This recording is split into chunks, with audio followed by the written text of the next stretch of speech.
ঘুম থেকে জেগেই ভারী বৃষ্টির সাক্ষী হলো সংযুক্ত আরব আমিরাতের সাধারণ মানুষ। আমিরাতের সংবাদ মাধ্যম গালফ নিউজ জানায়, গেল রাতে তাপমাত্রা নেমেছিল 2.2 ডিগ্রিতে। আমিরাতের রাজধানী আবুধাবি, আজমান, দুবাই, ফুজাইরা, রাস আল খাইমা, শারজাহ ও উম্মুল কুয়াইনে ভারী ও মাঝারি বৃষ্টিপাত হয়। আমিরাতের আবহাওয়া দপ্তর the national centre of meteorology (NCM) এর বরাতে এ তথ্য জানায় গালফ নিউজ। এই আবহাওয়ার সঙ্গে যোগ হয় ঘন কুয়াশা, ফলে তীব্র ঠান্ডা আর বৃষ্টিতে ভোগান্তি বাড়ে সবার।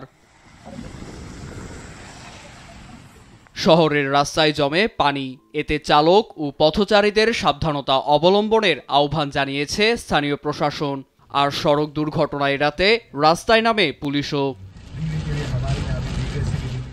এদিকে দ্রুতই পরিস্থিতি স্বাভাবিক হবে বলে জানিয়েছে NCM। তবে হঠাৎ আবহাওয়ার এই পরিবর্তন দুশ্চিন্তার কারণ হয়ে দাঁড়িয়েছে আবহাওয়াবিদদের। এর জন্য জলবায়ুর পরিবর্তনকে দায়ী করছেন তারা। অন্যদিকে ক্লাউড সিডিং পদ্ধতির ব্যবহারের জন্য এ অঞ্চলের মৌসুমী জলবায়ু নষ্ট হচ্ছে বলেও মত পরিবেশবিদদের। নীরব দাস, নিউজ ডেস্ক, দেশ টিভি।